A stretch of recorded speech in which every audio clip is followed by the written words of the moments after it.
There's a famous story that somebody came over to my step-great-grandfather, Rav Yaakov Kaminetsky Zatzal, name dropping, and they asked him to come over for a meal on Passover, Pesach, and he said to them he can't because he doesn't keep gebraks. Gebraks meaning you're so strict, you won't even dip your matzah in water because there's a fear that it might puff up and then become chametz, and so we can't allow anything that had matzah touching any liquid whatsoever in the cooking process, and some people are strict on that. I'm not, I'm hungry. But the thing is, Rav Yaakov Kaminetsky did not keep gebraks. So was he lying? No, ever since then, he said, well, now that I told him that, I'm going to have to now keep gebraks for the rest of my life, because at that very moment, he decided he was going to keep gebraks. Now, that's a beautiful story, getting away from someone who he didn't trust his kashrus, didn't want to make the guy feel bad, so he told him that he keeps an extra strictness, which he didn't. But now, since he has to be honest, he has to now keep that extra strictness for the rest of his life. Cool story, bro. But it got me wondering, what if that guy is still around nowadays, and then he starts hearing the story of what a great man, this gadol, this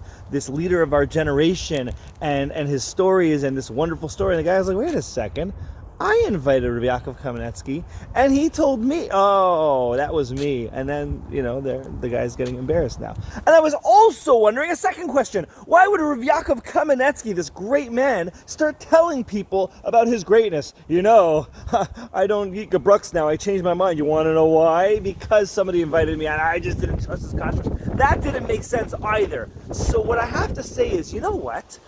Maybe when he had to refuse the original guy's offer, when he had to lay on him the bad news and say, I'm sorry, I can't come over, maybe he didn't say to him, I'm sorry, I am very strict with gebruks. He probably said, you know what? Somebody once invited me over and I had to tell them that I don't eat gebruks. Even though that's the original guy. The guy that he was speaking to is the guy that he had to say it to, but he said it as a story so that original guy even thinks that there was a guy before him, and it wasn't because of him that he doesn't trust his kosherness, it was some other guy.